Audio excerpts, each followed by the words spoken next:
स्वागत है आपका मैथमेटिक्स की क्लास में। आज हम एक्सरसाइज 9.1 का 14 क्वेश्चन करने जा रहे हैं। आइए करते हैं। A 1.2 meter tall girl spots a balloon moving with the wind in a horizontal line at a height of 88.2 meter from the ground. The angle of elevation of the balloon from the eyes of the girl at any instant is 60 degree. After sometimes the angle of elevation reduced to 30 degree. Find the distance traveled by the balloon during the interval.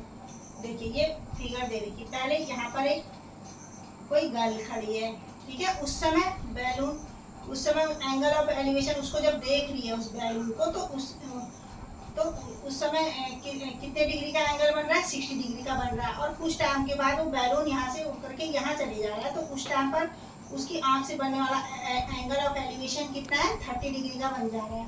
और इसकी height कितनी है balloon की? 88.2 metre. अब देखिए इसने 1.2 metre tall girl ने दे रखा है ना, तो 1.2 मीटर टॉल गर्ल से कुछ नहीं, उससे कोई मतलब नहीं। सिर्फ हमें किससे मतलब है? उसकी आइज से। आइज तो उसकी ऊपर या आगे होगी ना, तो वहां पर से हम सीधे इस 88.2 मीटर ही हाइट होगी उसकी। 1.2 से कोई मतलब नहीं रखेंगे, ठीक है। अब हम क्वेश्चन सॉल्व करते हैं। हम इनको नाम दे देते हैं। मान लो ये यहाँ पर ए है ना, बी सी ये दे दिया, इसको हमने ये डी दे दिया, इसको ई दे दिया, ठीक है। अब हम ले लेते हैं in triangle A B C में लेते हैं। tan 60 डिग्री होगा ना, tan 60 डिग्री इक्वल टू क्या होगा?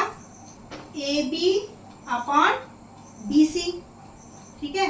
tan 60 डिग्री कितना होता है? √3 इक्वल टू ए बी 88.2 है अपॉन बी सी एक्स मान लेते हैं, ठीक है। तो x इक्वल टू कितना आ गया? ये यहाँ गया ना, चलो ऐसे लिख लेते हैं। √3 x इक्वल टू 88.2 ऐसा लिख लिया। x इक्वल टू कितना आ गया? 88.2 अपॉन √3। तो x इक्वल टू कितना आ गया? 88.2 अपॉन √3 इंटू √3, और नीचे √3 से मल्टीप्लाई किया तो ऊपर भी √3 से करेंगे, तो कितना आ गया? x इक्वल टू 88.2 √3 अपॉन 3 हो गया। 3 से डिवाइड करो, x इक्वल टू कितना कितने बार डिवाइड होगा? 2 9.4 कितना आ जाएगा ना? √3 मीटर हो गया, ठीक है। ये x से निकला। अब हम इसको निकालेंगे। इन ट्रायंगल किसमें लेते हैं? ई सी डी ये ले लिया, ठीक है।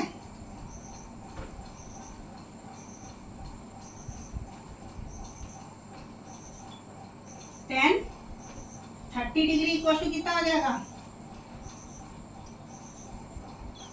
ई डी अपॉन सी डी, ये हो जाएगा। tan 30 कितना होता है? 1 upon √3 equal to E D वही होगा कितना? 88.2 अपॉन, इसको हमने y पुट कर लिया, ठीक है। तो मल्टीप्लाई कर देंगे इसको। y इक्वल टू 88.2 √3 ऐसा आ जाएगा, है ना। अब हमने क्या निकालना है?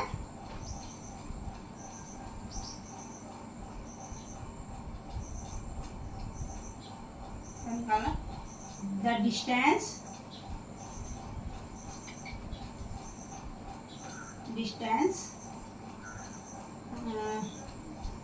ट्रेवल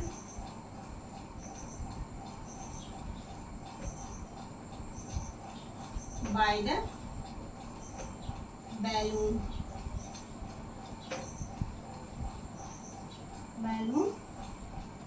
during the interval, ठीक है। तो कितना आ जाएगा? ड्यूरिंग द इंटरवल कितना ट्रेवल किया उसने? तो y माइनस एक्स होगा। y कितना है? 88.2 √3 माइनस 29.4√3 है ना।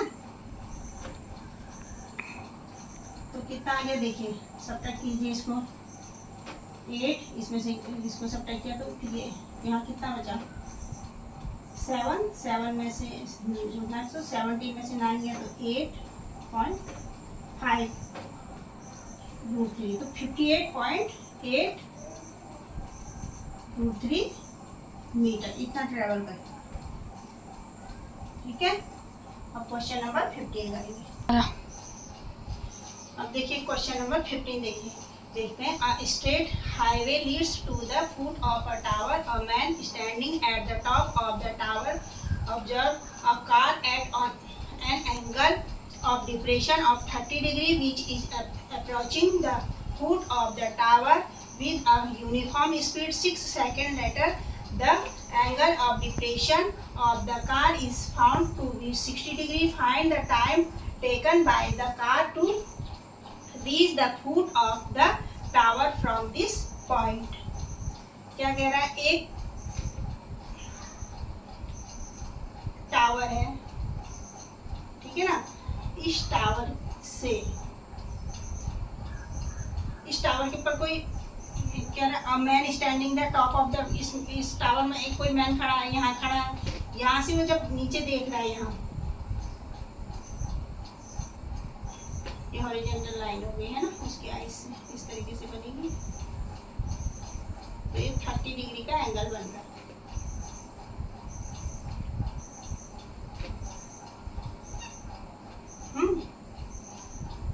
अगर हम इसको PQ नाम दे देते हैं, अगर कोई टावर है, ये 30 डिग्री का एंगल यहाँ पर बन रहा है।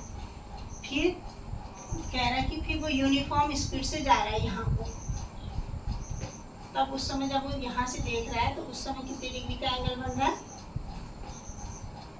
60 डिग्री का एंगल बन रहा है ये। ठीक है, तो 60 डिग्री का एंगल बन रहा है। अब हम इसको नाम देंगे, मान लो इसको APQRS हमने नाम दिया इस तरीके से है, इसका नाम दे देते हैं। ठीक है, चलो अब इसको सॉल्व करते हैं।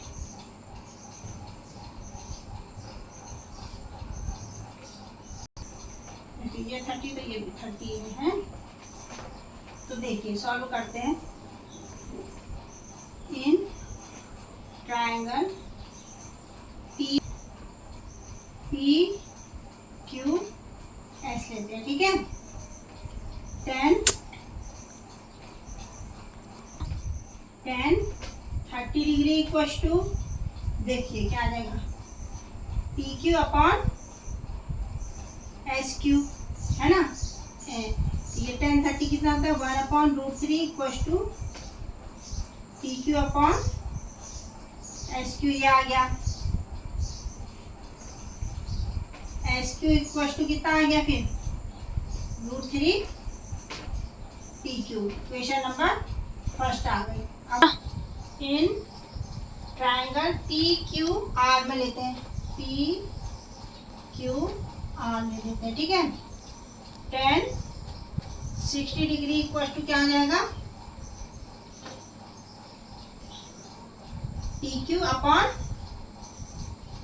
RQ, √3 equal to PQ upon RQ है ना। तो RQ इक्वल टू क्या आ जाएगा, PQ upon √3। Equation number second हो गई, ठीक है। अब देखिए आगे चलते हैं।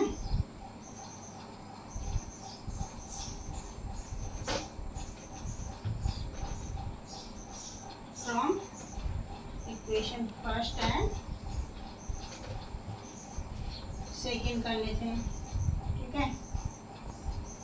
देखो डिवाइड करते हैं, SQ upon RQ equal to, देखो कितना है, √3 PQ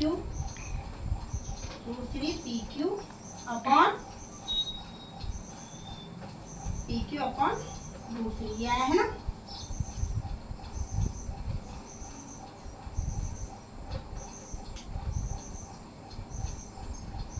तो देखिए S Q upon R Q equal to क्या आ गया, ये √3 ऊपर चले जाएगा, √3 इंटू √3 हो जाएगा, और ये पी क्यू से पी क्यू कैंसिल हो जाएगा, तो क्या आ जाएगा S Q equal to 3 R Q, ऐसा आ जाएगा ना, क्रॉस मल्टीप्लाई हो गया।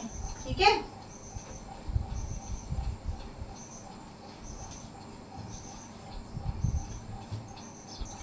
अब हमें मालूम है, देखो एस क्यू, ये एस क्यू इक्वल टू क्या है, S R plus R Q, ऐसा है ना। तो एस क्यू इक्वल टू ये एस क्यू की जगह में हम 3 आर क्यू लिख सकते हैं। यहाँ पर एस क्यू की जगह में हमने क्या लिख दिया, 3 आर क्यू।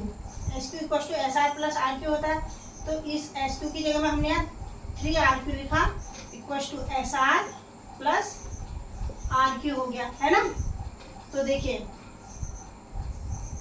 तो क्या आ जाएगा, 3 R Q minus R Q equal to S R हो गया, तो 2 आर क्यू इक्वल टू क्या हो गया, S R.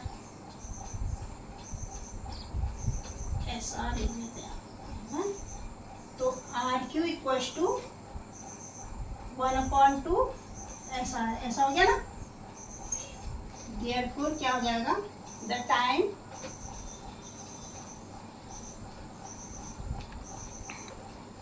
Taken by the car to reach the foot of the tower। तो कितना आ जाएगा, देखो 1/2, देखो इंटू कितना टाइम लग रहा है उसको, 6 सेकेंड का ना, 1/2 इंटू 6 इक्वल टू 6 सेकेंड में यहाँ से यहाँ पहुँच रहा है, तो कितना आ गया, 2 से कितनी बार कट गया, 3 बार, तो कितना टाइम लग गया, 3 सेकेंड। ठीक है, तो कितना टाइम आया, 3 सेकेंड का टाइम आया। आज अब हमारे चैप्टर यहीं पर ख़त्म हो गया है। अब इसकी प्रैक्टिस आप घर में कीजिए, और आप कल से हम नया चैप्टर शुरू करेंगे। और वीडियो को लाइक कीजिए, शेयर कीजिए, सब्सक्राइब कीजिए, और बेल आइकन दबाना भी मत भूलिए।